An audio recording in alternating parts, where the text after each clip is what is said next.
Quelqu'un a quelque chose à-t-il à partager? Un témoignage, un verset ou quelque chose, sinon s'il n'y a rien, il n'y a rien. Hein. Ben, sinon, si quelqu'un a quelque chose à partager, peut-être qu'il y a Yves qui disait dans le message que tu nous avais envoyé que tu avais quelque chose à partager de 2 minutes. Je ne sais pas si tu souhaites le partager maintenant ou si c'est pour plus tard, j'en sais rien. Mais sinon, si quelqu'un d'autre a quelque chose à partager, c'est le moment de partager. Amen.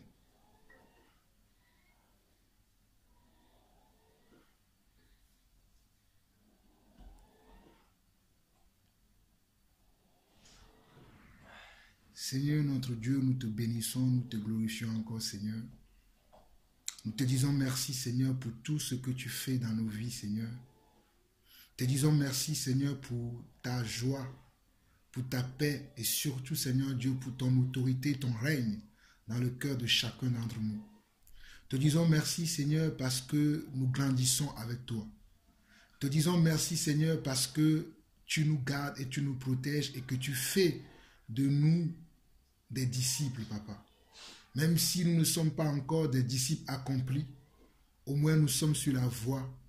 Au moins nous attendons tous les jours ta voix. Et nous continuons, Seigneur Dieu, à marcher sur ce chemin étroit.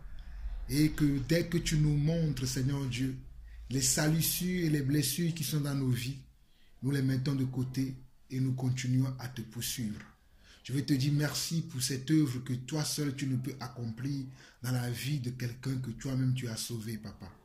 Seigneur, pendant ce temps où tu permets encore que nous soyons ensemble, je prie que chaque mot, chaque parole, chaque geste, Seigneur Dieu, que chacun d'entre nous fera ici, ne soit pas un geste ou un mot de la chair, mais un geste et un mot qui vient de ton esprit pour que nous puissions grandir encore davantage avec toi.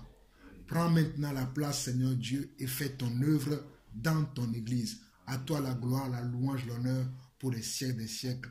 Amen.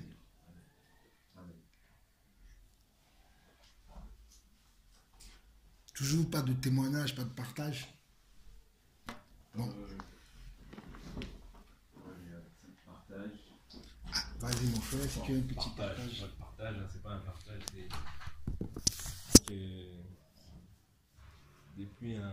c'est vrai qu'on avait partagé ça là, il y a 2 semaines, je crois.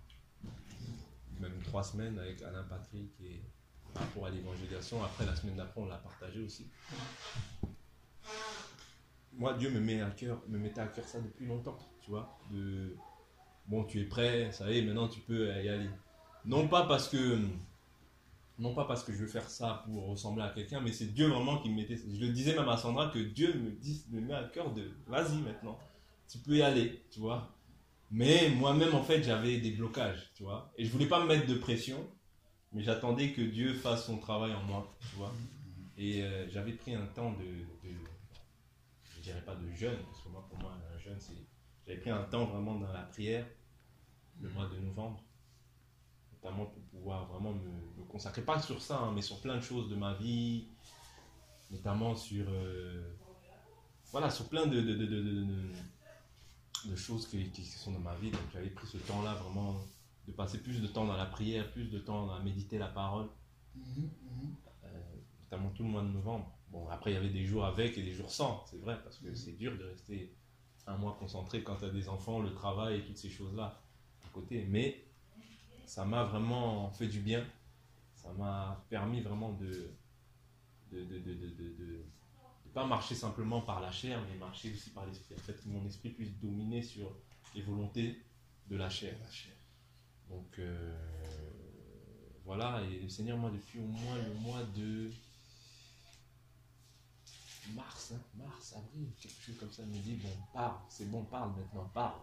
Mais j'arrivais pas, tu vois. Et par la grâce de Dieu, cette semaine, vraiment, le Seigneur me disait parle. Un jour même, j'ai témoigné ça à Sandra, je me suis senti.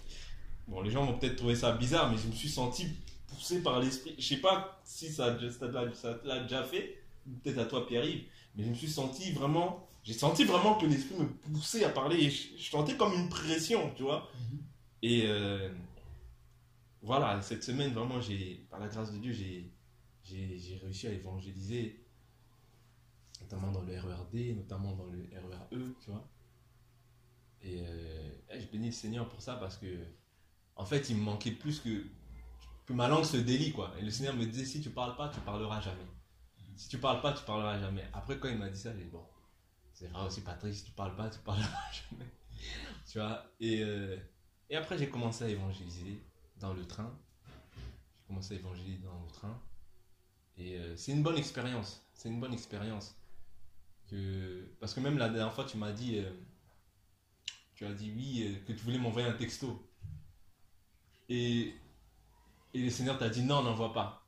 Et moi, je crois savoir pourquoi le Seigneur t'a dit non. Parce que moi, le Seigneur, depuis longtemps, me dit fais-le.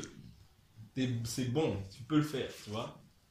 Et bon, et après, je ne suis pas le Seigneur, hein, mais par rapport à la réponse que tu m'as donnée, en fait, ça a confirmé ce qui me mettait dans mon esprit. Ça a confirmé, mais je restais calme, je gardais ça pour moi, en fait, tu vois. Je gardais ça pour moi et je restais calme dans mon coin. J'attendais simplement que, voilà, sans stress, sans pression, je savais que le Seigneur, en fait, allait permettre que je puisse le faire. Parce que même Sandra me disait, je priais pour ça parce que ça fait longtemps que tu m'avais dit ça. Ça fait depuis au moins le mois de mars, hein, Sandra, que je lui avais dit ça. Et je disais, le Seigneur met ça à cœur, mais je veux le faire, mais je me sens pas encore prêt de le faire. Mais je sais qu'un jour, ça viendra et je le ferai naturellement. Et ça a été l'occasion là, et je l'ai fait naturellement. Après, même, je l'ai fait jeudi, je crois. Ouais, jeudi soir, mercredi soir et jeudi. Mercredi soir et jeudi matin. Mardi soir et mercredi matin. Et puis jeudi soir. Tu vois, quand je t'avais jeté au téléphone, je crois. Après, dans le train aussi, j'avais commencé à évangéliser. Tu vois, parce que le Seigneur me mettait ça à cœur. Tu vois, il me mettait ça à cœur. Vas-y. Pour te briser un peu. Tu vas passer par ce brisement-là. En fait, moi, c'est ce qui me mettait à cœur, hein, depuis un certain temps. Et puis, non, ça s'est bien passé, en fait. Hein. Ça s'est vraiment bien passé. Et vraiment, j'étais, en fait, ému. Et dans la scène, en fait, une fois que j'ai commencé à parler, après, je partais, quoi. Je commençais à parler, repentez-vous, tout ça. J'ai dit, waouh. Même moi, quand je suis rentré, je disais, mais je pensais pas que moi, je pouvais parler comme ça dans le train, tout ça. Changer aussi de wagon, refaire la même chose, changer dans l'autre wagon, redire la même chose.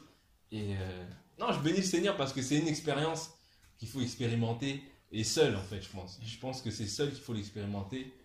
Et quand tu le fais seul, après, tu vois que en fait, c'est pas impossible de le faire, mais c'est juste le Seigneur te prépare déjà, et après il t'envoie, quoi. Il t'envoie, et vraiment ça m'a fait du bien. Ça m'a fait du bien, et sur le coup j'étais, waouh, je disais, il y a tant de monde là, comment Patrick tu vas commencer? Quand tu regardes les gens, en fait, t'es stressé, mais en fait, il faut pas regarder les gens. Fais ce que le Seigneur te demande de faire. Parce que moi, je sais quand j'entrais dans le train, je commençais à parler, les gens me regardaient tous dès le matin. Mais après, j'ai commencé à parler. Et tu vois qu'en fait, il y a des gens qui sont attentifs, comme il y a des gens qui sont... Les gens, ils sont tous attentifs, ils te regardent en fait, ils te regardent et ils t'écoutent. Tu sens qu'après, il y a un monsieur qui m'a dit, c'est bien, c'est bien. Et je dis, non, c'est... Gloire à Dieu, frère. Gloire à Dieu. Et puis voilà, c'est ce que je voulais partager un peu avec les frères. Donc, j'ai pas de verset à partager, hein, par rapport à ça, mais c'était juste cette semaine, ce qui m'est arrivé dans la semaine que je voulais partager avec vous. Amen. Amen. En tout cas, comme toi-même tu l'as si bien dit, hein, c'est des choses qu'on doit faire tout seul. Pas quelqu'un te pousse à le faire, mais c'est le Seigneur qui te pousse à le faire. Et comme tu parlais tout à l'heure, tu disais que c'est des choses que tu ressens à l'intérieur de toi. C'est comme si tu es gonflé, tu dois te dégonfler. Voilà, c'est comme tu portes un bébé, tu dois accoucher. Moi, je me rappelle que la première fois que j'ai parlé dans le train, moi, j'ai vu déjà des gens le faire. Mais moi, le Seigneur ne m'avait jamais mis ça à cœur. Mais un jour, j'étais moi aussi dans le train et le Seigneur m'a dit, lève-toi maintenant et parle. Et j'ai dit, mais quand j'ai entendu ça, je me suis dit, mais c'est pas le Seigneur qui me dit ça. Je n'ai pas parlé le jour là. Un autre jour encore, ça m'est encore arrivé. Je ne me suis pas levé et parlé. Je dis, non, c'est pas le Seigneur qui me dit ça, c'est parce que j'ai vu des gens, donc moi aussi je vais le faire. Mais là, le jour où je l'ai fait, c'est comme si, là c'était le moment, il faut que je parle. Si je ne parlais pas, c'est comme si je mourais. Donc du coup, je me suis levé, j'ai commencé par parler. Et dès que j'ai commencé par parler, les messages venaient derrière. Dès que tu te lances à parler, tu ne cherches plus les mots. Le Seigneur lui-même, il te remplit en même temps. Pendant que tu parles, les mots viennent après. Tu vas parler de plusieurs choses en même temps. Et les gens vont te... Souvent, il y a certaines personnes, quand tu parles, certaines personnes sont contentes, d'autres sont tristes, d'autres te regardent bizarrement. Vient-il de quelle planète ce monsieur-là? Mais toi, tu continues de parler parce que l'Esprit te pousse. Et je comprends, quand le Saint-Esprit est descendu sur les apôtres, j'ai compris que c'était plus eux qui agissaient à ce moment-là, mais l'Esprit les poussait à agir. Donc c'est une bonne expérience que tu as vécue. Et je prie que le Seigneur continue à faire de nous ses disciples, parce que c'est en cela qu'on voit les disciples, parce que la Bible dit que les disciples seront comme leur maître. Et nous avons vu que notre maître, qui est Jésus-Christ, était quelqu'un qui allait souvent parler de lieu en lieu. Il allait dans les temples, il allait dans les synagogues, il allait dans la foule et il parlait aux gens. Et donc nous deviendrons ce même disciple-là, puis ce même maître-là, puisque c'est lui qui est notre maître. Tout ce qu'il a accompli, nous aussi, nous allons l'accomplir, mais chaque chose a son temps. Amen. Parce que si on n'est pas encore préparé, on veut faire ce genre de choses, amen, on peut sortir attaqué, blessé, et on peut sortir en perdant la foi. Mais si c'était le temps pour nous, nous n'allons pas perdre la foi. Donc, je me rappelle que je vous parlais, quand je donnais mon témoignage la dernière fois, je disais que la dernière vidéo que j'ai faite sur ce sujet, lorsque je revenais d'une évangélisation, à la fin, je disais aux gens à la fin de ce témoignage-là que si Dieu te met cela à cœur, fais-le. Mais si Dieu ne te met pas ça à cœur, prépare-toi. Attends que Dieu te prépare, que Dieu te remplisse avant de sortir pour parler de Dieu. Parce que si tu n'es pas préparé davantage et que tu veux aller parler, tu ne diras rien parce que tu vas prendre peur. Dès que tu vas commencer à parler, que quelqu'un va dire un mot, toi-même tu vas prendre peur, tu vas fermer la bouche. Des fois, même quand tu parles, je me rappelle une fois, j'étais en train de parler, ce sont les gens qui faisaient la médiation dans le train qui m'ont dit « Monsieur, est-ce que vous savez que ce que vous faites là, vous risquez une amende ?»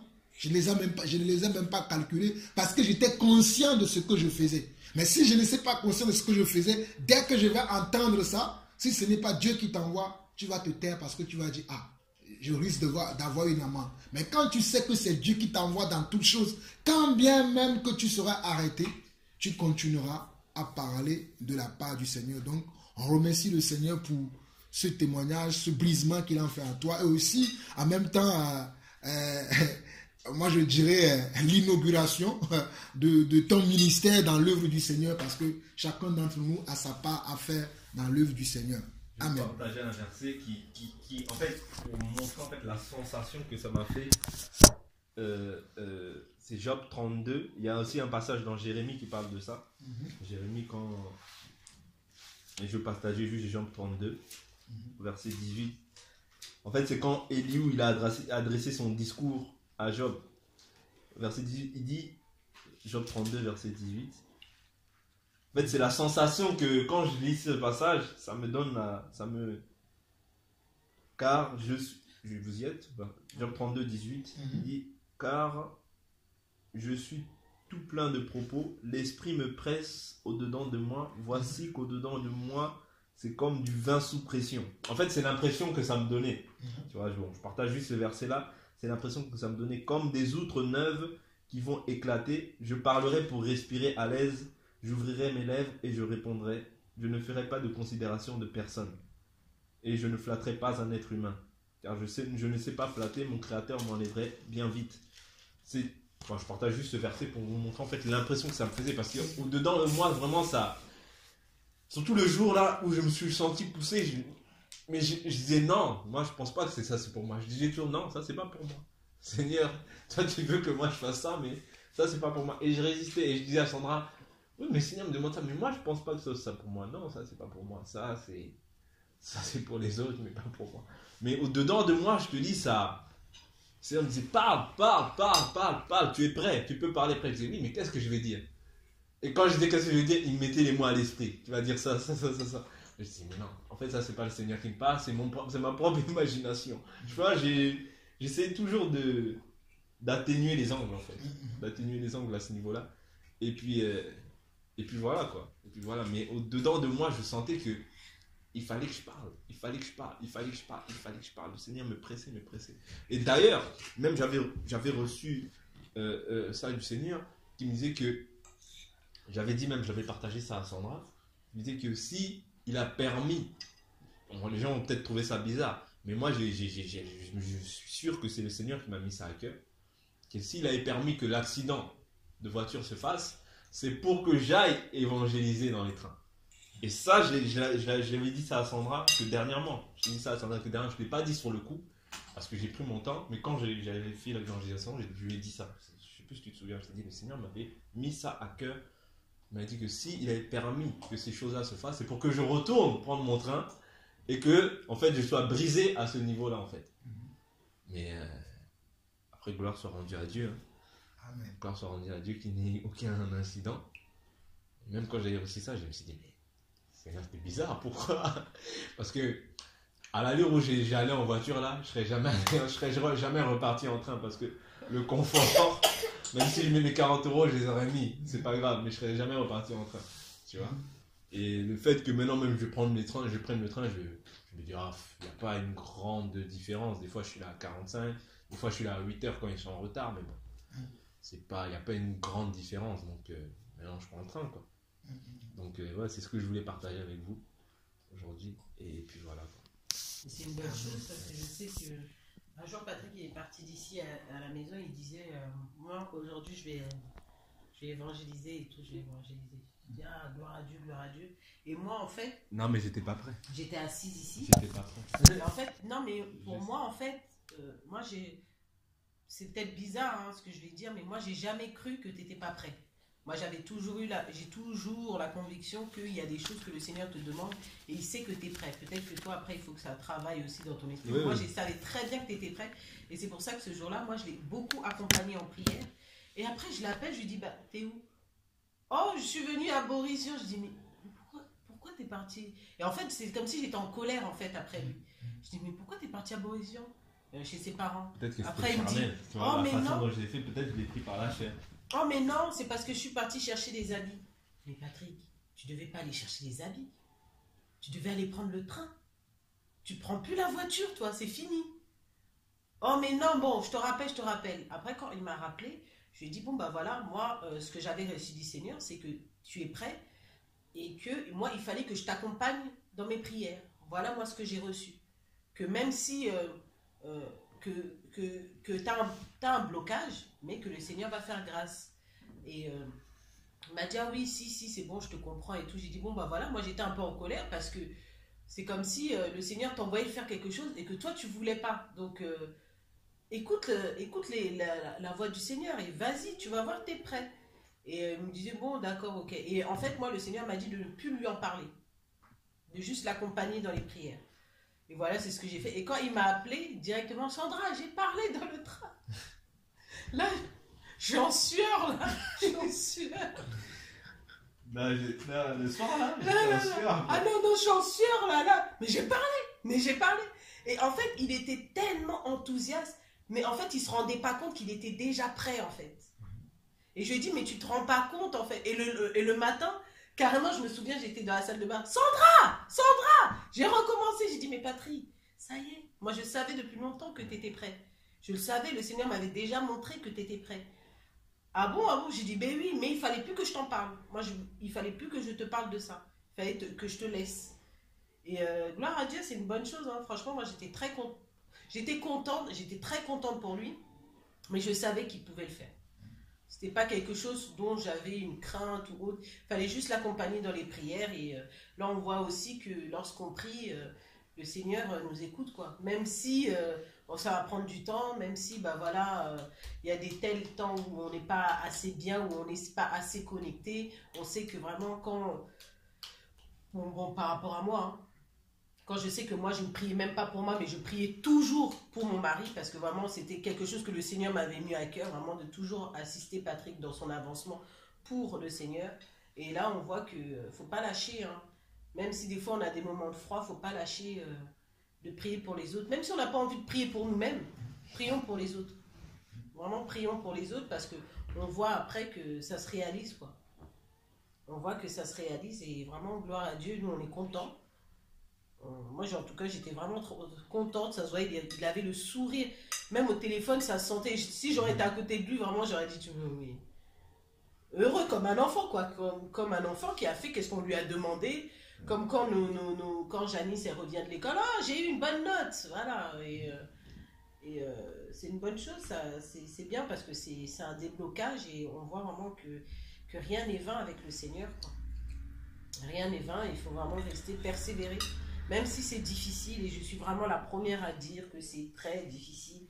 Ne lâchons pas parce que c'est vrai que c'est difficile, mais où nous sommes là, continuons seulement, hein.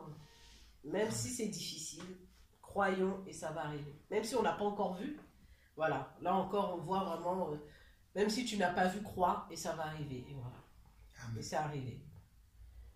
Donc, Amen. Amen. En tout cas, c'est un bon témoignage. Moi, ce n'est que la confirmation des choses que je sais depuis fort longtemps, mais j'ai appris avec le Seigneur.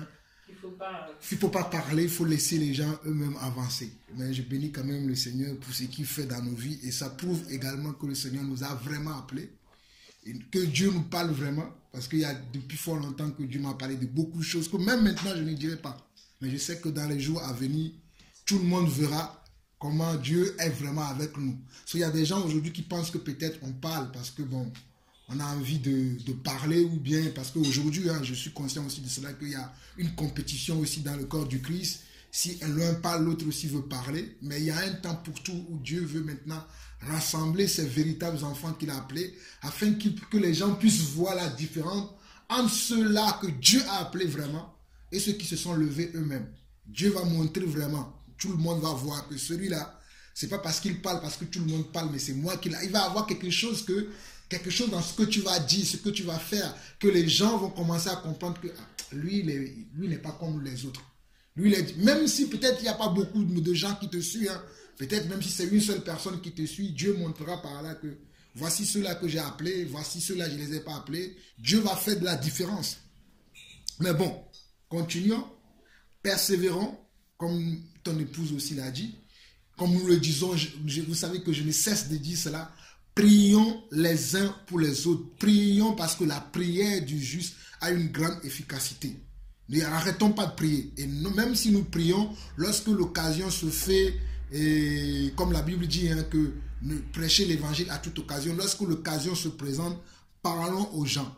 Ne nous limitons pas, ne disons pas oui, simplement comme j'ai prié, c'est bon. Non. Prions, parlons aussi avec les gens et Dieu fera son œuvre. Mais je pense que, en tout cas, quand nous allons finir cette année, quand même que nous ne sommes pas dans les trucs d'année, parce que pour moi, je suis dans le calendrier de Dieu. Je ne conçois pas Dieu comme je ne conçois pas le calendrier des hommes. Mais bon, chose est-il que je suis dans le calendrier des hommes. Quand cette année va finir, nous allons rentrer dans une nouvelle année. Beaucoup de choses vont se faire. Et je bénis le Seigneur parce que l'année 2016 est l'année dans laquelle j'ai vu beaucoup de choses du Seigneur. Dieu m'a révélé beaucoup de choses dont on va en partager certains tout à l'heure. On continuera à en partager encore. Mais Dieu va nous utiliser de telle sorte parce que nous vivons presque la fin des temps. Et ce n'est plus le moment de penser à son travail, quand même que nous avons un travail. Hein. Ce n'est plus le moment de penser à notre confort. Moi, je dirais que ce n'est plus le moment de penser à notre confort. Mais c'est le moment de penser maintenant au royaume de Dieu. Le temps n'est plus là à penser, ah oui, mais je suis au chômage, je n'ai pas de travail, je n'ai pas de maison. C'est bien, on va remarquer toutes ces choses. Mais ce n'est plus le moment de se consacrer sur ces choses-là. C'est bien, on va être là par moment où il n'y aura pas de travail, par moment où il n'y aura pas à manger, par moment où tout le monde va nous fuir. Mais nous devons toujours garder nos yeux fixés sur le Seigneur. Et c'est ça, quand la Bible dit que les temps que nous vivrons, les temps difficiles, c'est ça dont la Bible veut parler. Les temps difficiles là sont déjà arrivés. Et de plus en plus, nous allons voir que les choses vont devenir de plus en plus difficiles. Et surtout quand on est appelé à Dieu, on commence à obéir à Dieu, là les choses vont devenir encore plus difficiles pour nous. Tu vas voir, Patrick, que puisque tu commences à marcher selon la volonté de Dieu, les choses qui étaient faciles pour toi avant, je parle des choses du monde, que tu arrivais à avoir facilement, tu ne vas plus les avoir facilement. Et ça, c'est quoi? C'est l'ennemi qui va permettre ça afin de te tiédir. Pour que tu dises, bon, parce que oui, peut-être si j'ai ça, c'est parce que je me prononce trop, je fais trop ceci. Mais sache que Dieu t'a déjà prévenu par rapport à ça. Tu verras que tu auras des complications. Même dans ton travail, tu seras détesté par les gens Parce que nous sommes la lumière. Et la lumière, lorsqu'elle arrive dans un endroit, c'est automatique. Les ténèbres se sentent en danger. Donc, comme ils se sentent en danger, c'est comme quand tu mets de l'eau sur le feu, à un moment donné, quand l'eau va chauffer, l'eau se met en ébullition. Donc, quand on arrive dans un endroit où il y a tous ces gens qui sont enterrés, il y a une ébullition dans leur cœur. Ils sont fâchés, mais ils ne peuvent rien nous faire. Mais comme ils ne peuvent rien nous faire, ils vont essayer de mettre les bâtons dans les roues pour que tu n'arrives pas à destination. Mais je sais une seule chose que la Bible dit, que celui qui persévérera jusqu'à la fin, c'est celui-là qui sera sauvé. Donc c'est le temps de la persévérance, c'est le temps de ne plus regarder, oui, il y a un tel qui me dit ça, il y a un tel qui me critique. Laissons les gens critiquer, laissons les gens parler. Mais ce à quoi nous nous sommes destinés, faisons-le. Et moi je trouve que c'est mon rêve, comme je disais à quelqu'un cette semaine, que je disais que mon rêve serait de mourir pour l'évangile. Quand je disais ça, il m'a dit, mais lui il est fou ou quoi? Il me dit, mais qu'est-ce que tu veux dire par là? Je dis, mais mon rêve est d'être persécuté pour l'évangile. Mon rêve est d'être quelqu'un qui n'est même pas considéré. Il me dit, mais pourquoi tu dis ça? Je dis, parce que c'est ce que la Bible dit. Et c'est mon rêve. Je le suis déjà, hein, parce que je sais que depuis que je suis enfant, je n'ai jamais eu un CDI. Je n'ai jamais eu des choses comme les choses que j'ai eues dans ma vie, je ne les ai jamais eues comme tout le monde l'a eu. Je les ai eues différemment. Et des fois, les gens, ils ne s'attendaient pas que Jean-Paul, il va... Et puis, finalement, je me retrouve avec... Et les gens, comment ça se fait? Donc, je sais que c'est ça mon destin. Je le sais maintenant. C'est pour ça que si parfois dans ma vie, je suis dans le manque, je suis tout seul, je suis dans la solitude, je ne me plains pas. D'ailleurs, cette semaine, il y avait ma famille qui était malade. Mes enfants, je n'avais pas appelé personne pour dire, priez pour moi. Parce que il faut qu'on arrive, je ne dis pas qu'on ne doit pas demander la prière, mais il faut qu'on arrive à un certain niveau de notre vie, qu'on ne dépend pas de la foi des autres, mais qu'on dépend de notre propre foi.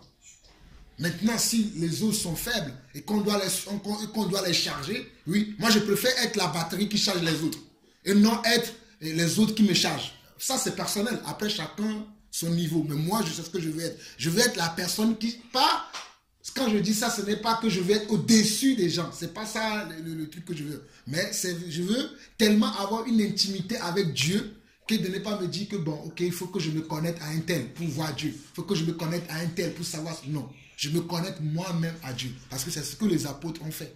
Ils se sont connectés eux-mêmes à Dieu. Et quand on regarde dans la Bible, toutes les personnes, à commencer par Abraham, en passant par même Joseph qui était un jeune, le dernier de sa famille, c'est parce qu'il était connecté à Dieu. Et lorsque même Dieu lui parlait, des fois Joseph ne comprenait même pas ce que Dieu lui disait. Et lui, il venait comme ça et il partageait. Et c'est pour ça aussi qu'il faut qu'on fasse attention aux rêves, aux visions que Dieu nous donne. Parce que des fois, tu vas parler de ces rêves, ces visions, avec des gens qui sont autour de toi, mais qui vont te prendre de haut. Mais pour qui il se prend celui-là? Attends, je le connais, il a donné sa vie au Seigneur. C'est d'ailleurs même moi qui l'ai baptisé. Tu peux baptiser quelqu'un, mais cette personne sera plus avancée que toi spirituellement, parce que ce n'est pas toi qui l'as appelé. C'est Dieu qui appelle les gens. Mais d'habitude, nous, on pense que comme c'est nous qui avons été le canal, ou bien l'instrument que Dieu a utilisé pour bénir un tel, ou bien pour venir en aide à un tel, donc les gens nous sont redevables. Non. Personne n'est redevable à qui que ce soit. Nous sommes tous redevables au Seigneur. Tu ne m'es pas redevable, je ne te suis pas redevable, ainsi de suite. Tout le monde, nous sommes tout le monde redevables au Seigneur parce que c'est le Seigneur qui nous appelle tous. Mais je reconnais que quand il nous appelle, il nous donne chacun des attributs différents. Il nous donne des rôles différents, des missions différentes. Peut-être la mission de A peut être plus grande que la mission de Is. Mais ce n'est pas pour autant que la mission de Is n'est pas importante.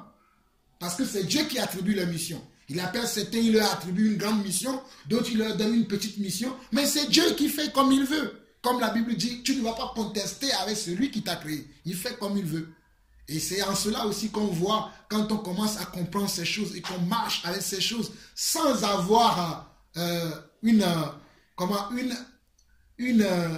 haine à l'intérieur contre les gens, ou bien un manque d'amour contre les gens, on est libre au fait. Ou bien, surtout dans le sens où on n'est pas frustré. Parce que des fois, c'est la frustration qui fait que ça fait naître le manque d'amour et la haine contre les gens. Parce que bon, puisque toi, tu n'agis pas comme un tel ou un tel, tu dis, mais non, mais moi, je ne sais rien. Tu commences à nourrir certaines pensées et finalement, ça va créer en toi le manque d'amour, ça va créer en toi la haine. Mais on n'est pas là pour ça, mais enfin, que chacun d'entre nous puisse comprendre qu'il y a un temps où Dieu t'appelle, il y a un temps où Dieu te forme, il y a un temps où Dieu te prépare et il y a un temps où Dieu t'envoie. Dieu va te former. La formation, ce n'est pas la préparation. La formation, c'est pour que tu aies plus d'informations sur Dieu. Mais la préparation, c'est pour faire la mission. La formation, c'est pour que tu puisses connaître ton Dieu. Là, tu as plusieurs informations. Dieu va te donner des informations le concernant. Il continue. Mais à un moment donné, il va te préparer. Et ça se voit même quand Dieu te prépare. Quand Dieu te prépare, les choses pour lesquelles tu ne faisais pas attention avant, tu vas commencer à faire attention parce que Dieu va commencer à te dire que non. Puisque je vais t'utiliser dans tel domaine, puisque tu vas être telle chose, il faut que toi-même d'abord tu sois. Parce que si tu n'es pas toi-même d'abord, tu vas aller dire aux gens, mais les gens vont dire, mais lui il parle, mais regarde même sa vie. Lui-même ce qu'il dit. C'est pour ça que Dieu, avant de t'envoyer, il te prépare. Et pour que tu sois d'abord un modèle, un exemple, un échantillon de ce qu'il veut faire. Comme ça, lorsque tu vas parler, personne ne va dire, on comprend maintenant pourquoi il est devenu comme ça. On comprend maintenant pourquoi il est comme ça. Parce que tu es déjà devenu le modèle, l'échantillon, avant de vouloir faire des autres des modèles. Mais si toi-même tu ne l'es pas encore, tu ne pourras pas. En tout cas, j'ai béni le Seigneur pour l'œuvre qu'il fait dans la vie de chacun d'entre nous. Continuons, avançons et nous allons partager aujourd'hui. Aujourd'hui, ça va être une salade de fruits de la parole. Oui. Oui. Donc, on va partager quelques proverbes là qui nous parlent de la sagesse, les choses que nous devons savoir en tant qu'enfants de Dieu. Donc, on va partager quelques proverbes et puis je vais revenir sur l'enseignement que j'avais donné sur comment serons-nous jugés sous la mort ou comment serons-nous jugés sous la loi et sous la grâce. Je vais partager encore 2 chapitres sur ce sujet-là et puis bon, on va s'arrêter là pour l'instant. Et la semaine prochaine, quand on aura encore la grâce de se retrouver, on continuera sur l'enseignement sur Dieu. Et normalement, on devait continuer sur ça et parler aussi de Dieu là aujourd'hui. Mais vu le malaise de notre frère Pierre-Yves là, on continuera plus tard sur ce point-là. Donc, on va voir le Proverbe chapitre 3. Proverbe chapitre 3. Proverbe chapitre 3.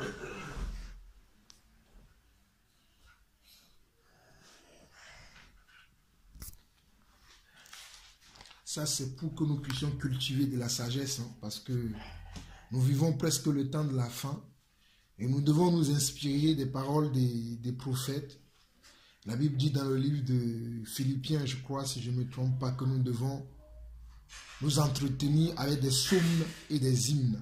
Je lis actuellement beaucoup le livre de psaumes, hein, parce que j'ai fini le livre d'Ézéchiel et le Seigneur me conduit parce que je suis en train de faire des recherches sur la droite de Dieu, ce qui m'amène à lire beaucoup les psaumes.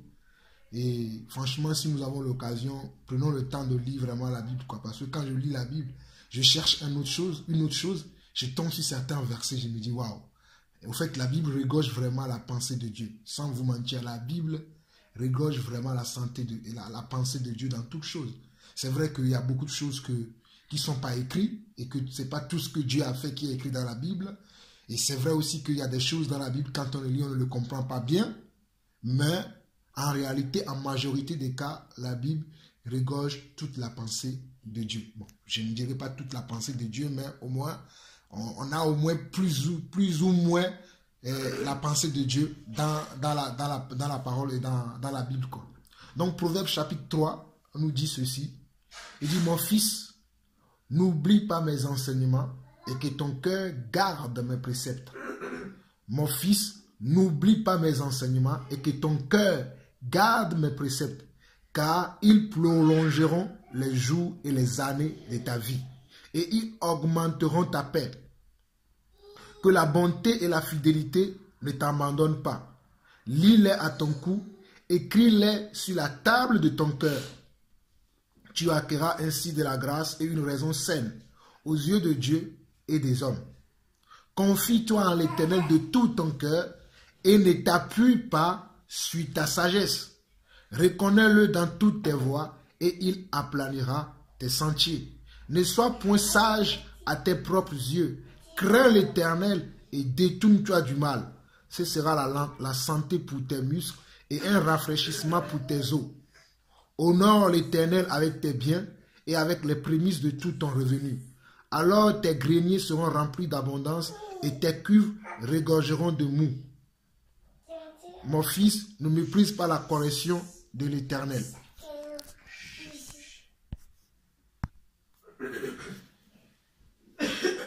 Donc on voit ici en Proverbe chapitre 3 du verset 1 au verset 11, comment on nous dit qu'en tant qu'enfant de Dieu, nous devons chercher Dieu, nous devons garder les commandements de Dieu. Et quand nous lisons ce passage jusqu'au verset 10, nous voyons comment la parole de Dieu, ou bien comment quand nous nous attachons à Dieu, ce que Dieu fait de notre vie.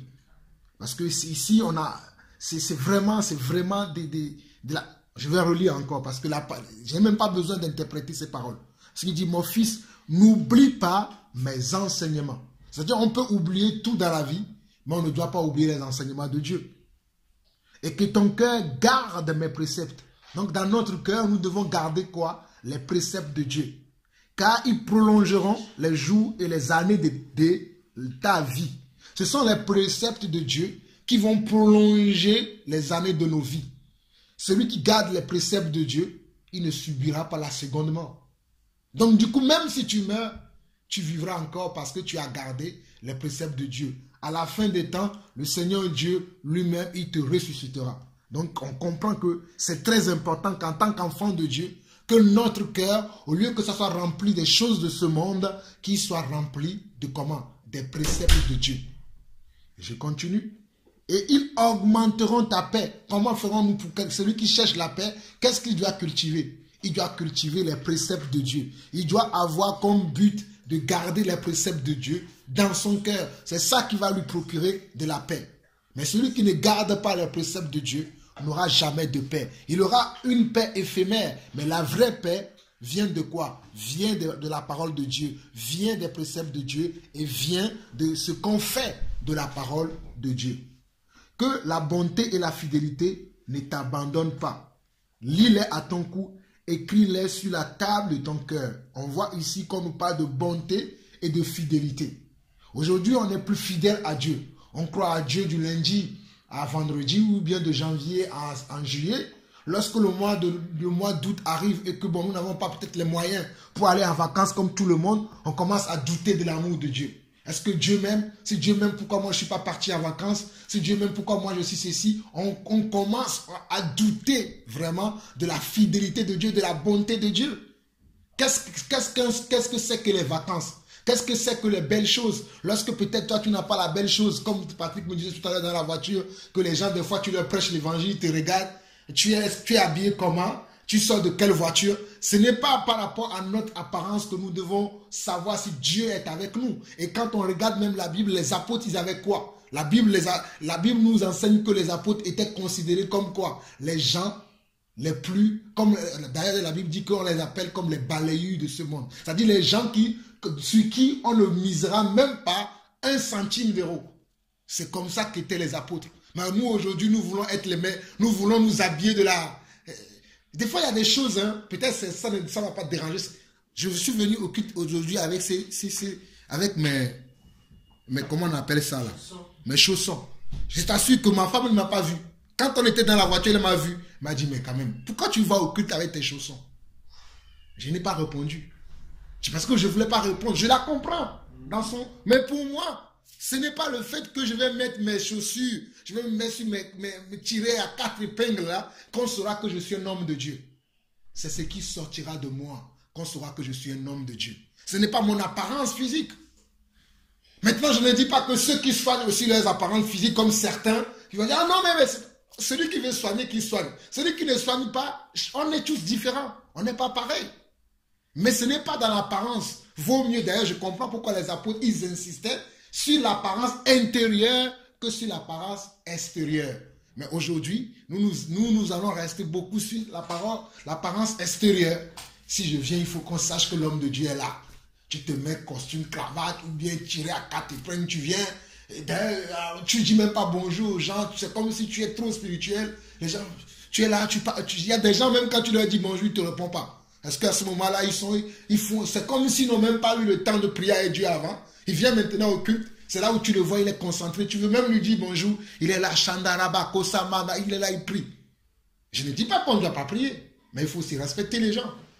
Tu pries, tu dis bonjour aux gens, tu salues les gens. Ce n'est pas le moment d'être trop spirituel. Il faut qu'on puisse comprendre toutes ces choses. Mais des fois, on est tellement omnibulé par nous-mêmes et on nous dit que la bonté et la fidélité ne t'abandonnera pas. Donc Dieu ne nous abandonnera pas. Donc comme Dieu ne nous abandonnera pas, nous aussi nous devons être tout le temps dans la bonté et dans la fidélité avec Dieu. Nous n'allons pas commencer à dire oui, je manque de ceci, je manque de cela, il n'y a pas cela. Non, nous allons continuer à aimer Dieu, peu importe ce qui nous arrive, peu importe ce qui se passe dans notre vie. Et c'est pour ça qu'il dit, lis-les comment? À ton cou. Écris-les sur la table de ton cœur. C'est-à-dire, sur ton cœur, il faut qu'il y ait ce mot fidélité. Dieu est fidèle si j'ai un travail. Dieu est fidèle si je n'ai pas un travail. Dieu est fidèle si je suis en bonne santé. Dieu est encore fidèle si je ne suis pas en bonne santé. Dieu est fidèle dans toutes choses. Dieu est fidèle quand je n'ai pas eu un accident. Dieu est fidèle quand j'ai eu un accident. Parce que Dieu est capable de faire tout dans n'importe quelle situation. Mais c'est nous qui, des fois, on se dit, mais si Dieu est avec moi, pourquoi? Je me rappelle que Jacob fuyait son frère. Et vous connaissez bien l'histoire, il fuyait son frère et il est monté, il commençait à continuer son chemin en fuyant son frère. Il arrive sur une montagne, épuisé, il dort. Et sur cette montagne-là qu'il dort, il va avoir une vision. Il va avoir un rêve. Et dans ce rêve-là, il va voir que là où il dormait, il voyait les anges qui montaient et qui descendaient. Il va dire, mais Dieu était ici, il ne savait pas. Ce n'est pas que Dieu a choisi un endroit où il va être. Moi, ce que je comprends, ce n'est pas que Dieu a un endroit spécial où il est. Mais c'est parce que Dieu était avec lui. Dès le départ, lui, il ne savait pas. Il le sait. Mais des fois, il était poussé par une épreuve. Dieu voulait lui démontrer encore son amour. C'est pour ça que Dieu va permettre qu'il puisse voir quelque chose, qu'il puisse assister à quelque chose. Mais lui, dans cette chose-là, qu'est-ce qu'il va avoir? L'attitude qu'il va avoir, il va dire, Dieu était ici, il ne sait pas. Donc, même dans l'épreuve que nous traversons des fois, Dieu est avec nous. Donc, peu importe l'épreuve, nous devons avoir confiance en Dieu. Donc, on continue. Dis-tu, verset 4, tu acquerras ainsi de la grâce et une raison saine aux yeux de Dieu et des hommes. Regardez, hein.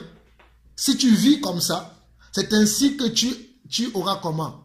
Tu auras de la grâce et une raison saine aux yeux de Dieu et aussi aux yeux des hommes. Nous sommes dans Proverbe chapitre 3. D'ailleurs, cette proverbe-là, c'est ma femme qui l'a partagé hier avec les enfants et ça m'a inspiré aussi en même temps.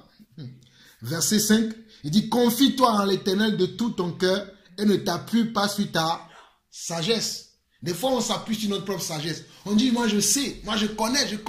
Mais notre sagesse n'est pas la sagesse de Dieu. Notre connaissance n'est pas la connaissance de Dieu. Donc nous devons soumettre même notre sagesse à la sagesse des sagesses. Et la sagesse des sagesses, c'est la sagesse de Dieu.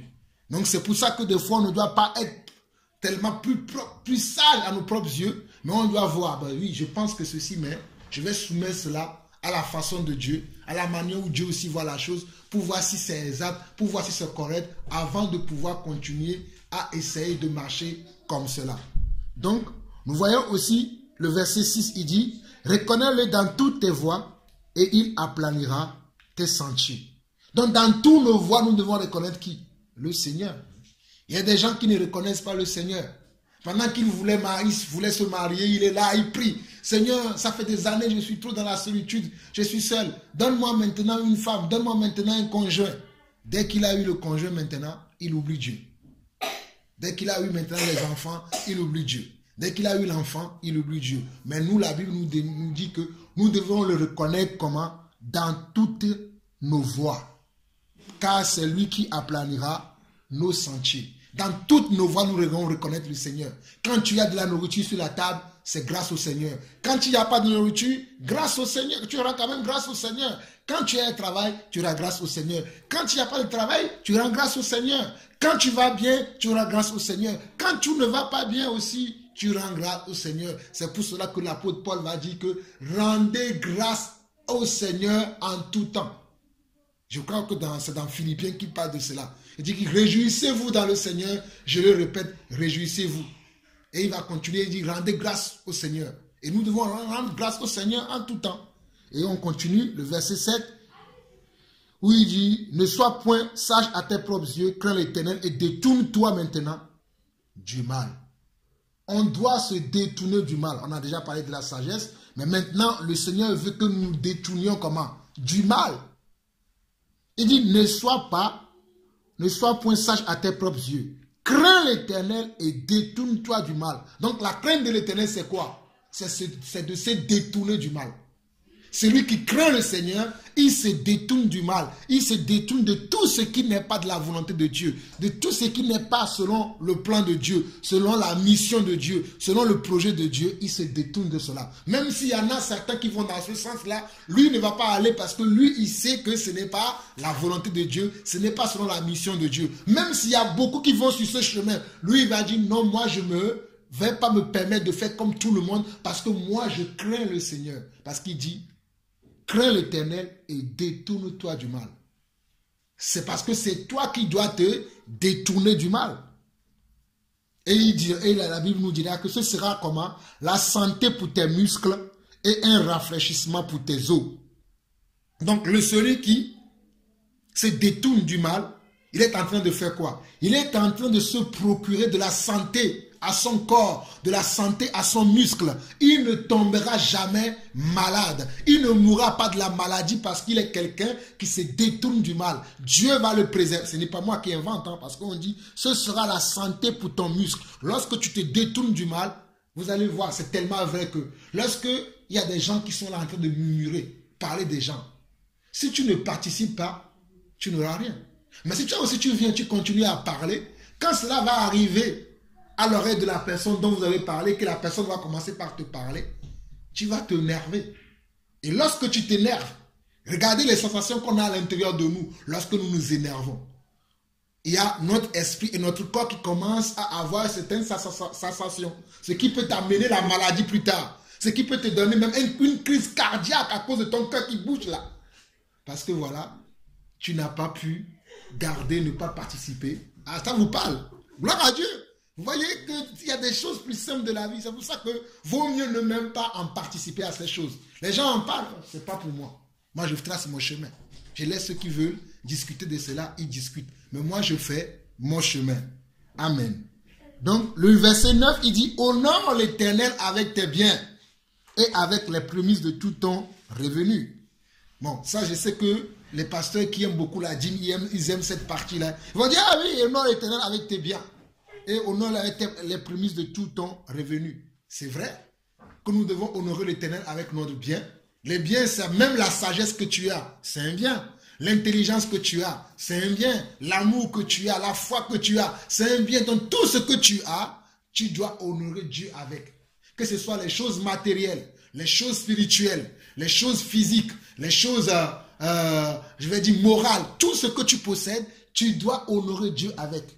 Ta connaissance, tu dois honorer Dieu avec. Il y a des gens qui ont la connaissance de Dieu, mais quand ils sont dans un endroit, au lieu de partager cette connaissance-là, ils vont dire, oh non, si je partage, lui aussi, il connaîtra.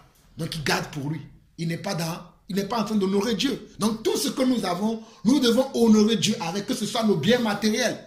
Moi, si j'ai de l'argent, mon souci, si Dieu me bénit réellement, mon souhait est d'avoir une grande maison où je peux accueillir tous les frères, où je peux accueillir tous les gens qui croient en Dieu. Peut-être comme ça, on va avoir une grande table, on va partager la parole, on va manger. Mais c'est d'accueillir tous les gens. C'est de pouvoir avoir de l'argent pour acheter des Bibles, distribuer à ceux qui n'en ont pas, pouvoir donner de l'argent à ceux qui n'en ont pas. Si Dieu me bénit, c'est ce que je ferai. C'est ça, honorer Dieu avec tes biens. Ce n'est pas garder pour toi. Mais c'est que ce que tu as, tu puisses avoir l'occasion de pouvoir le partager avec d'autres personnes. D'autres personnes qui sont dans le besoin. D'autres personnes qui cherchent Dieu. Parce que bon, c'est vrai qu'on doit donner, mais je ne donne pas n'importe comment non plus aussi. Mais bon, même si la personne ne cherche pas Dieu, si je dois l'aider, si je peux l'aider, je l'aide. Mais la première personne avec qui je dois utiliser mes biens, c'est ceux-là qui prient le même Dieu que moi. Ceux-là qui adorent le même Dieu que moi. Ceux-là qui ont confiance au même Dieu que moi. C'est ceux-là qui sont d'abord la priorité. Et s'il m'en reste encore, je vais passer aux autres. Bon, on va partir de là. On va partir de là. On va aller maintenant dans Proverbe encore. Parce qu'aujourd'hui, c'est la journée de la sagesse. Proverbe chapitre 13. Proverbe chapitre 13, verset 3. Là, je vais prendre quelques versets, parce que je vais sortir bientôt du livre de Proverbes. Mais je vais prendre quelques versets là. On dit Proverbe chapitre 13, verset 3, il dit, celui qui veille sur sa bouche, garde comment? Garde son âme. Celui qui ouvre de grandes lèvres, court à sa perte. Celui qui veille sur sa bouche, garde son âme. Celui qui ouvre de grandes lèvres, court à sa perte. Maintenant, Proverbe chapitre 14, le verset 1. Ça concerne nos sœurs. On dit, la femme sage bâtit sa maison et la femme insensée la renverse de ses propres mains. Donc, nous qui sommes mariés, pour que nos foyers puissent avancer, cela dépendra de qui? De nos femmes, de nos épouses. Parce qu'on dit que la sage femme, pas la sage femme qui accouche, les femmes à l'hôpital, mais la sage femme selon Dieu, c'est celui qui bâtit sa maison. Et la femme insensée, elle est la femme qui renverse sa maison de ses propres mains. Toujours Proverbe, on continue. Chapitre 15. Comme j'ai dit, je vais prendre quelques petits passages pour nous enseigner la sagesse de Dieu, pour qu'en ce temps de la fin, nous serons vraiment sages. Mais je vous conseille, vous-même, si vous avez l'occasion, comme j'ai l'habitude de dire, de méditer encore ces livres. Vous allez être très content d'apprendre que la Bible regorge beaucoup de conseils pour notre bien. Proverbe chapitre 1, verset 15. Proverbe chapitre 15, verset 1 plutôt. On dit une réponse douce calme la fureur, mais une parole dure incite la colère. Une réponse douce calme la fureur, mais une parole dure incite la colère. C'est quelque chose sur lequel moi-même je travaille encore. D'avoir une réponse douce. Lorsque je vois la colère arriver. Et surtout ça, c'est des choses qu'on vit souvent dans le couple. Ah oui, ta femme t'a fait à manger, il n'y a pas du sel. Tu l'appelles, viens ici madame. Pourquoi tu m'as fait à manger? Et puis elle, ou bien au plus, tu vois, je ne sais pas comment ça se passe. Au lieu que quelqu'un d'entre nous puisse avoir une bonne réponse. Mais quand tous les deux on commence, oui, que si. Après ça ne finit jamais. Parce qu'on n'a pas su garder comment une réponse douce pour apaiser la colère de l'autre. Donc, que cela nous travaille.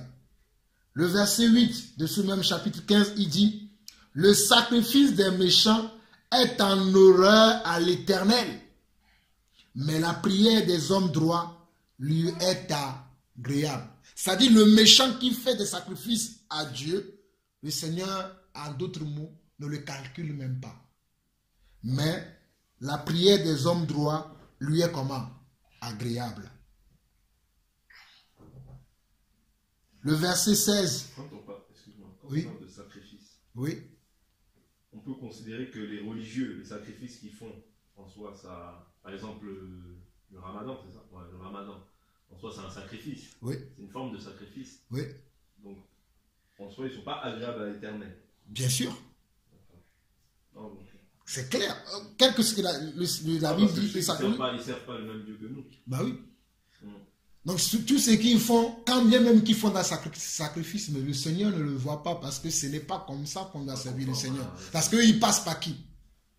Il passe par Mohamed et Mohamed n'est pas la personne par qui nous devons passer. Donc, peu importe, tous les prières qui seront faites par, il n'y a pas que Mohamed, hein. Il y a aussi Bouddha, il y a Marie, il y a Saint-Pierre, Saint-Paul, Saint-Antoine, Sainte-Marie, il y a Sainte Rebecca, il y a plein. Tous ces gens qui font ces choses-là, Dieu va écouter. Mais Dieu va quoi? Il ne va pas prendre en quoi? Dieu en a comment? En horreur à ça. Mais il dit, mais la prière des hommes droits lui est agréable. L'homme droit, il prie par qui? Alors, donc Dieu va écouter. Donc c'est simple comment... Mais ce n'est pas pour autant qu'il ne peut pas les exaucer. Si la prière est en horreur à lui, comment il fait, si cette prière-là en horreur, est-ce qu'il va-t-il les exaucer ou pas? Non. La prière, elle peut être en horreur, certes, mais est-ce que c'est pas pour autant, il peut quand même les exaucer. Il peut, par exemple, quelqu'un qui cherche Dieu avec foi et qui s'éloigne, par exemple, de toutes ces mauvaises voies, du vol, de tout ce qu'on voit là, tout ce qui est péché, mais qui est encore dans l'erreur, sans savoir parce qu'il a été instruit, par exemple, On prend souvent de ce que nos parents nous donnent. Donc il a été instruit dans une religion. Lui maintenant on lui prêche l'évangile, mais il ne croit pas encore. Mais il s'éloigne du mal et il prie avec foi. Mais il n'a pas encore été touché vraiment par l'évangile. Est-ce que Dieu à ce moment-là, cette personne-là ne peut pas toucher davantage pour qu'il puisse... Ça, il n'y a que Dieu. Je ne peux pas parler à la place de Dieu. Okay. Mais selon ce que la Bible dit, moi je préfère... Ce que tu dis, c'est tellement... Comment je vais dire? C'est tellement très sensible et très, très vaste. Parce que Dieu fait miséricorde à qui il veut. Comme on voit dans plusieurs cas, par exemple, je peux prendre le cas de... Vous connaissez bien la femme là, la femme qui est prostituée. Qu'on voit même son nom dans la Bible, dans Hébreux 11. Je ne sais pas si vous connaissez la femme dont je parle, qui a été prostituée, mais qui, dans sa prostitution, qui avait un bon cœur. Je ne dis pas dans ce sens-là que, bon, selon tous, je parle de Rahab, hein. Je dis son nom pour qu'on ne puisse pas dire après que je parle de Rahab, la prostituée, qui, quand Dieu avait envoyé ses espions pour aller espionner, et que quand le roi a entendu cela, il voulait arrêter ses espions, mais elle, dans son attitude, elle les avait pris, elle les a cachés. Même quand il a mis sa vie. Moi, je crois que ce n'est pas rapport à notre foi, parce qu'on peut avoir la foi, et la foi va nous pousser à faire des choses, mais peut-être on n'est pas conscient que peut-être c'est la foi qui nous pousse à faire cela. Maintenant, est-ce que parce qu'on a la foi aujourd'hui, juste une foi pour aujourd'hui, que cette foi-là n'est pas éternelle, est-ce que cela va nous sauver? C'est Dieu parce que c'est Dieu qui sonde les cœurs et les reins. Mais en tant que ce qui concerne ce que la Bible dit que le Seigneur en a horreur au sacrifice des méchants. Bon, peut-être ici c'est le mot sacrifice. Je ne sais pas si la prière aussi, mais on peut comprendre que comme selon Dieu, nous devons prier par Jésus. Toute prière, parce que Jésus il a dit même dans le livre de Jean, hein, tout ce que vous demanderez à mon nom, je le ferai. Donc moi, basé sur ces paroles, je ne peux pas dire que bon, si quelqu'un prie dans le nom d'un tel, parce que ce qui est écrit, on doit prier dans le nom de Jésus. Et d'ailleurs, Jésus va dire que, toujours dans ce livre de Jean, il va dire que c'est pour ça que vous priez, que vous n'avez pas les ossements de vos prières, parce que vous n'avez pas pour père mon Père. Vous avez père pour père le diable. Dans d'autres passages, Jésus parle de cela. Mais je peux comprendre que quelqu'un, puisque Dieu lui connaît, c'est là où on voit aussi l'autorité, on voit, comment je peux dire ça? L'autorité suprême de Dieu. C'est pas la suprématie, mais c'est...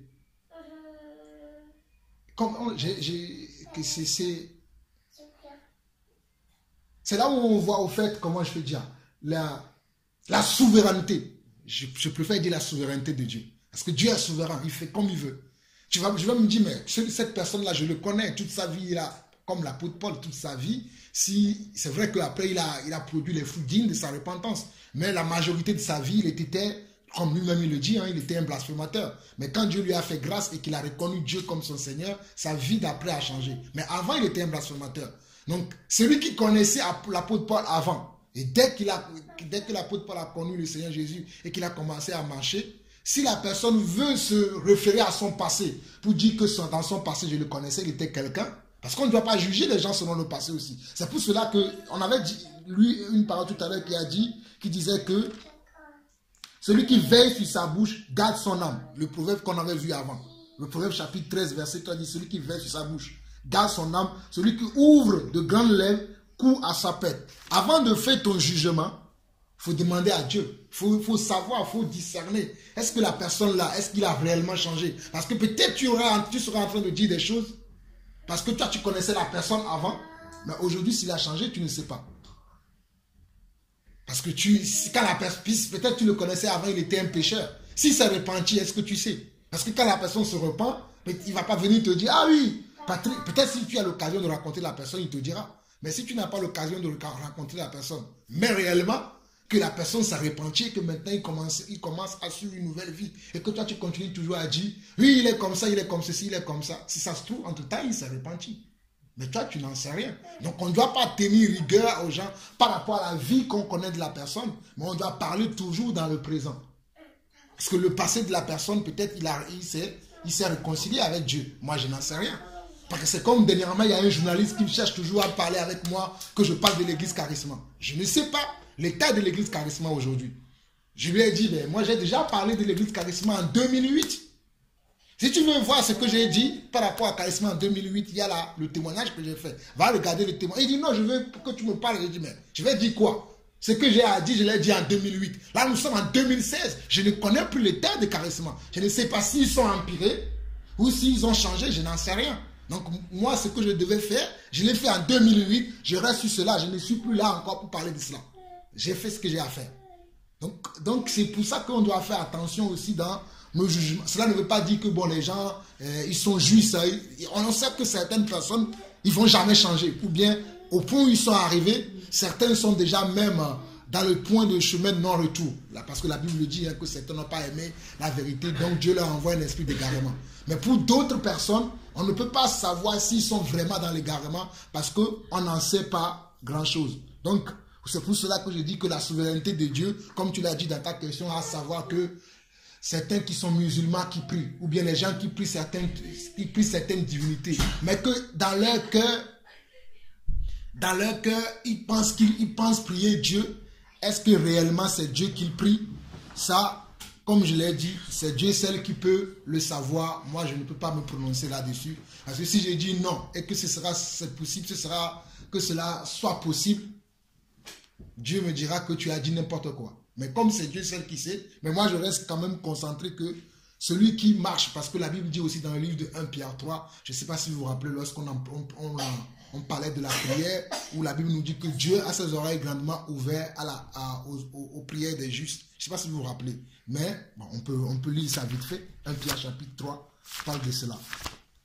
Et j'ai lu ça encore aujourd'hui dans le livre de Psaume. Pendant que je méditais le livre de Psaume, on peut lire ça rapidement, 1 Pierre chapitre 3, qui parle concernant la question que tu as posée exactement. Hein, c'est pour ça que je vais dans cela. Mais j'ajoute quand même que Dieu est souverain. 1 Pierre chapitre 3, je pense que c'est à partir du verset 10 ou 12 qu'il parle de cela.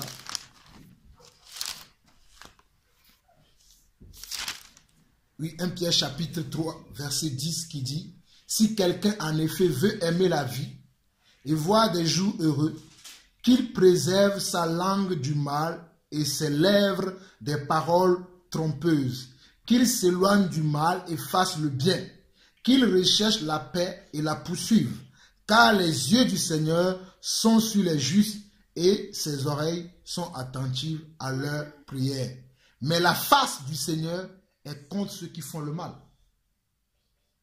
Je crois que là, c'est encore plus clair que même ce qu'on lisait dans Proverbe. Ici, on nous dit, si quelqu'un veut aimer la vie et voir des jours heureux, qui préserve sa langue du mal et ses lèvres des paroles trompeuses. Ça rejoint un peu ce que nous lisons tout à l'heure où on dit, détournons-nous du mal, dans 1 Proverbe chapitre 3. Donc, nous savons que nous devons nous détourner du mal. Il dit, si quelqu'un, en effet, ça, ce n'est pas forcément un chrétien, et ça peut, bon, c'est vrai, c'est aux chrétiens que cela est destiné, mais tout homme qui veut aimer la vie et avoir des jours heureux doit comprendre qu'il doit préserver comment? Sa langue du mal et ses lèvres des paroles trompeuses, qu'il s'éloigne du mal et fasse comment? Le bien, qu'il recherche la paix et la poursuive. Car, pourquoi il doit faire ça? Parce que les yeux du Seigneur sont sur les justes et ses oreilles sont attentives à leurs prières. Mais la face du Seigneur est contre ceux qui font le mal. Je vais lire aussi ce que Psaume aussi dit par rapport à ça. Parce que ce matin, j'ai médité cela. Psaume aussi parle de cela. Je pense que c'est le Psaume 103. Attendez que je trouve.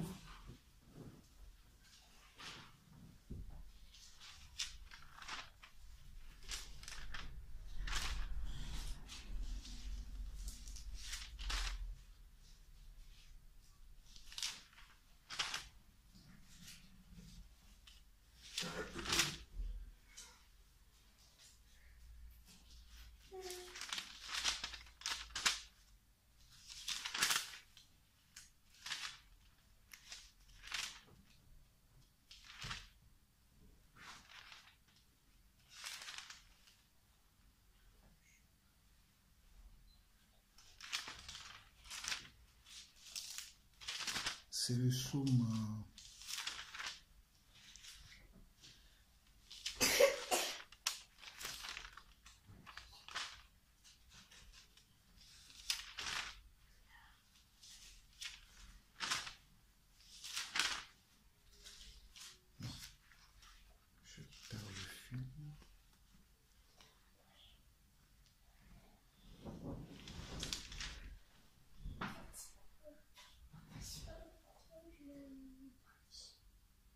C'est le psaume, je pense le psaume 112, mais ce n'est pas exactement ça, mais bon, je vais lire quand même le psaume 112, qui dit, à partir du premier verset, qui dit, heureux l'homme qui craint l'Éternel.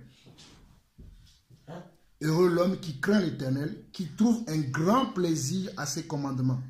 Sa postérité sera puissante sur la terre, la génération des hommes droits sera bénie, et dans sa maison, bien-être et richesse, et sa justice, et dans sa maison bien-être et richesse, et sa justice subsiste à jamais. La lumière s'élève dans les ténèbres pour les hommes droits, pour celui qui est miséricordieux, compatissant et juste.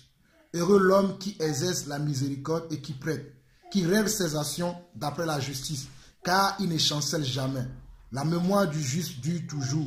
Il ne craint point les mauvaises nouvelles. Son cœur est ferme, confiant à l'Éternel. Son cœur est affermi, il n'a point de crainte jusqu'à ce qu'il mette son plaisir à regarder ses adversaires.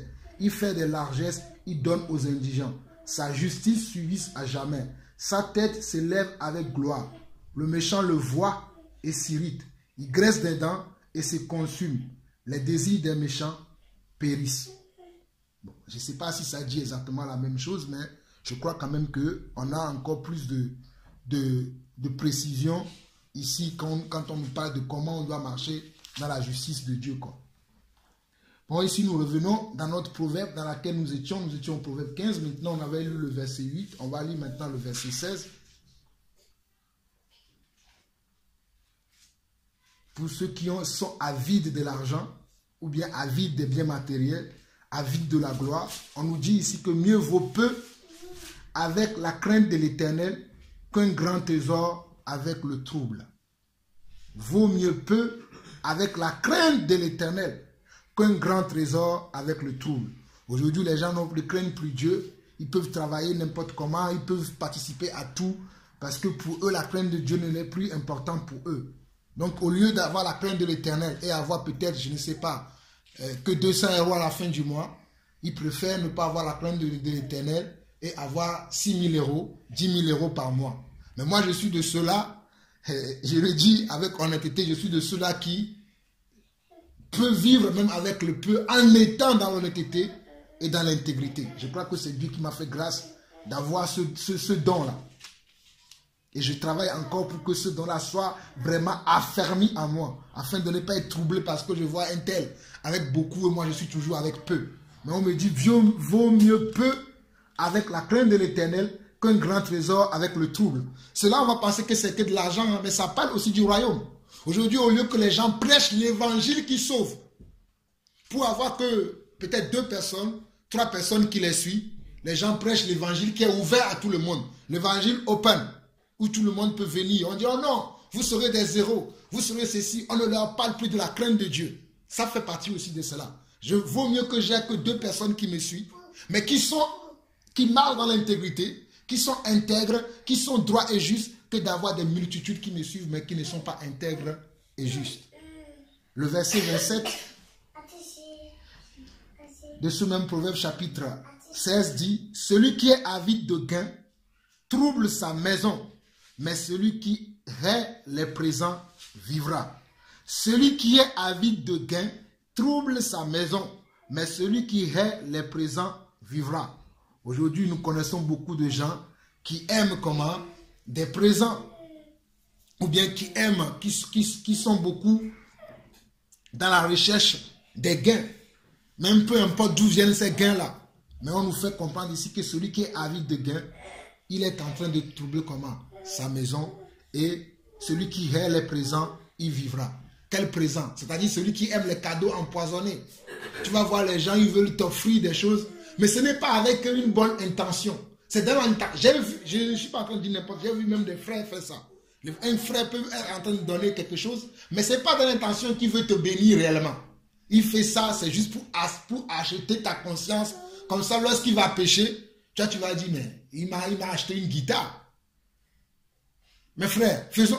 Je ne dis pas qu'on on doit être maintenant avoir de la suspicion. Hein. Ah, si Patrick demain m'achète une guitare, je vais commencer à dire, ah oui, Patrick m'achète cette guitare-là parce que bon, il a... Non, ce n'est pas là. Mais on voit vrai. Moi, j'ai déjà vu des gens m'offrir des choses, mais je savais que, et quand je recevais, Dieu me disait, non, ça, tu vas prendre, mais sache que ça, là, c'est dans le but de derrière que tu puisses te taire. Et c'est là où tu connaîtras Jean-Paul mal. Je vais prendre ton cadeau. Mais s'il faut parler là, je vais te dire que mon frère, tu as tort. Je ne vais pas commencer à dire oui, tu as raison parce que non, c'est un présent, tu me donnes. Je ne t'ai pas demandé, tu me donnes, je prends. Mais je dirai toujours ce que je t'ai dit hier, qui ne t'a pas plu, je continuerai toujours à te dire ça. Ce n'est pas parce que tu m'offres un cadeau que je vais commencer à changer. Oh non, tu es bien, tu es droit, tout ce que tu fais c'est bien. Non. À moins que je vois en toi que tu as reconnu et que ton attitude prouve que vraiment tu t'es repenti. Mais si je ne vois pas dans ton attitude les aspects de repentance, je continuerai à te tenir rigueur par rapport à ce péché ou bien à ce mal que tu as fait. C'est pour ça que faisons attention aussi au présent que nous recevons. Maintenant, le Proverbe chapitre 16, verset 2, et on a presque fini. On va lire encore 2 versets et puis on va s'arrêter là dans les Proverbes aujourd'hui. C'est pour faire grandir notre sagesse. Verset 2 de ce Proverbe chapitre 16 dit: toutes les voies de l'homme sont pures à ses yeux, mais celui qui pèse les esprits, c'est l'Éternel. Recommande à l'Éternel tes œuvres et tes projets réussiront. Des fois, on a des projets, on ne les soumet pas à Dieu. Parce qu'on a un projet, directement on s'est dit, ah, cela vient de Dieu. Non, les projets que nous avons, nous devons les soumettre à l'Éternel, afin que l'Éternel le pèse pour voir si c'est son esprit qui nous a inspiré ces projets-là. Amen. Et là où nous allons finir, c'est le Proverbe chapitre 19. Mais avant de lire le premier verset, c'est le premier verset de Proverbe chapitre 19 que nous allons lire. Mais lisons d'abord le chapitre 32 de Proverbe 16. Et puis nous allons lire Proverbe chapitre 19 verset 1. Et nous allons finir par là aujourd'hui. Dit, celui qui est lent, je suis à Proverbe chapitre 16 verset 32. Hein. Il dit, celui qui est lent à la colère vaut mieux qu'un héros. Et celui qui est maître de lui-même que celui qui prend des villes. Je relis encore. Celui qui est lent à la colère vaut mieux qu'un héros. Et celui qui est maître de lui-même que celui qui prend des villes. Donc comprenons par là que nous devons apprendre à ne pas se mettre en colère très rapidement, à tarder notre colère et aussi à se mettre... Et ça c'est un point dans lequel... je disais cela à mon épouse dernièrement, que je commence à faire de progrès, à ne pas se mettre en colère très vite et à me maîtriser, quand même que je n'ai pas encore atteint le 100% dans ce domaine, mais j'y tends, j'y vais à grande vitesse, que le Seigneur m'aide à avancer encore plus là-dedans. Et je vais finir aujourd'hui par le Proverbe chapitre 19, les versets 1, qui dit: mieux vaut le pauvre, oh j'aime ça, mieux vaut le pauvre qui marche dans son intégrité que l'homme qui a des lèvres perverses et qui est un insensé. Mieux vaut le pauvre. Proverbe chapitre 19, le verset 1. Mieux vaut le pauvre qui marche dans son intégrité que l'homme qui a des lèvres perverses et qui est un insensé. Mieux vaut le pauvre qui marche dans son intégrité que l'homme qui a des lèvres perverses et qui est un insensé. Et quand tu continues, on dit: le manque de science n'est bon pour personne, et celui qui précipite ses pas tombe dans le péché. La folie de l'homme pervertit sa voix, et c'est contre l'Éternel que son cœur s'irrite. En tout cas, nous avons beaucoup de choses à apprendre encore dans le livre de Proverbes, que nous savons que Salomon a écrit. Salomon, c'est quelqu'un qui a fait beaucoup de choses dans la Bible. C'est l'un de mes préférés quand je lis son histoire dans la Bible. Mais en fin de sa vie, malgré toute cette sagesse qu'il avait eue, il a oublié quelque part de fermer les portes. Et vous savez comment il a fini sa vie. C'est Salomon qui a écrit toutes ces choses. Mais vous savez qu'à la fin de sa vie, Salomon a eu plusieurs femmes. Et dans sa maison, il y avait le temple de Dieu, il y avait aussi le temple des démons. Est-ce que c'est normal ces choses? Donc nous aussi, et la Bible dit que tout ce qui a été écrit, l'a été pour notre instruction. Comme j'ai l'habitude de dire que nous devons nous servir des exemples des autres pour nous corriger. Nous devons nous servir aussi des erreurs des autres pour apprendre de leurs erreurs afin de ne pas reproduire la même chose. Comme je discutais hier avec mon épouse de la polygamie, il y a certains chrétiens qui croient aujourd'hui qu'ils peuvent être polygames. Ils prennent le verset de la Bible pour justifier cette folie-là. Oh non, Abraham avait plusieurs concubines. Oh, Salomon avait plusieurs femmes. Est-ce que c'est pour autant que toi aussi aujourd'hui, tu dois avoir plusieurs femmes? Parce que ceux qui ont eu plusieurs femmes dans la Bible, ça a été que la source de problèmes. Vous n'allez pas voir que les familles qu'on voit dans la Bible, là où il y a eu des polygamies, non. Je ne dis pas que bon, peut-être. Même il y a certains qui vont dire oui, même ceux qui ont une seule épouse, ils ont des problèmes. Mais dans la Bible, quand on voit quand même que la majorité des gens qui ont eu plusieurs épouses, ils ont eu beaucoup de problèmes à cause de quoi? À cause de l'amour qu'ils ont partagé avec plusieurs. Et on ne peut pas, c'est ce que moi je crois, hein, on ne peut pas aimer plusieurs femmes à la fois. C'est impossible. Car Dieu a dit, au commencement était comment? La femme et l'homme. Et il a dit que c'est ainsi que l'homme quittera son père et sa mère et il s'attachera à sa femme et ils deviendront une seule chair. Il n'a pas dit au commencement était l'homme et des femmes. Non, il n'y avait qu'une seule femme et un seul homme. Et quand Dieu a permis même la polygamie, lorsqu'il parlait dans le livre de Matthieu chapitre 19, il a dit qu'au commencement, il n'en était pas ainsi. Mais c'est à cause des plaisirs de la chair que Dieu avait permis cela. Mais est-ce qu'aujourd'hui, Dieu permet encore que nous nous lançons dans la polygamie? Non. Parce qu'il a dit lui-même qu'au commencement, il n'en était pas ainsi. Et il nous disait cela dans le but de nous ramener au commencement. Mais celui qui veut être polygame, qui fait comme il veut. Mais moi, je sais que la polygamie ne vient pas de mon Seigneur, mais c'est notre chair. Tu vois une femme Fanta, tu le prends. Après, tu vois une femme Coca, tu veux le prendre? Non. Prends ton temps de choisir entre Fanta et Coca. C'est un exemple que je donne. Ne rigolez pas, mes soeurs. Prends le temps de choisir si c'est le Fanta que tu veux. Ben, quand tu vois le Coca, demande-toi, est-ce que le Coca aussi c'est pour moi? Mais ne va pas prendre la Fanta, après tu prends Coca, après tu prends Sprite, après tu... Non, attendons, choisissons, prenons le temps. Mais bon, que le Seigneur nous aide, parce que ces choses, c'est vrai d'en parler comme ça, mais c'est pas facile. Mais que le Seigneur nous aide. Je voulais parler encore de ce passage de Romains chapitre 3, mais vu que l'heure nous a atteint aujourd'hui, la Bible dit que l'esprit du prophète est soumis au prophète. On verra ça. Si Dieu nous accorde encore la grâce, s'il ne revient pas, on partagera ça la semaine prochaine. Donc, je ne sais pas si quelqu'un a quelque chose à dire avant qu'on ne fasse la prière et qu'on ne clôture. Je ne sais pas si quelqu'un a quelque chose à dire. Donc, travaillons la sagesse. La sagesse, sont vraiment sages. La sagesse nous garde, nous préserve de beaucoup de problèmes, nous garde des orgies, des luttes intempestives. Lorsqu'on est sage, on n'est pas dans les luttes intempestives, hein, parce qu'on se garde de toutes ces choses-là.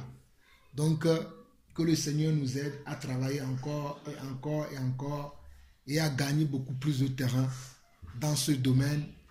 Aimons-nous les uns les autres, supportons-nous les uns les autres, pardonnons-nous réciproquement comme Christ nous a pardonné, mais quand même, dénonçons et haïssons le mal. Amen.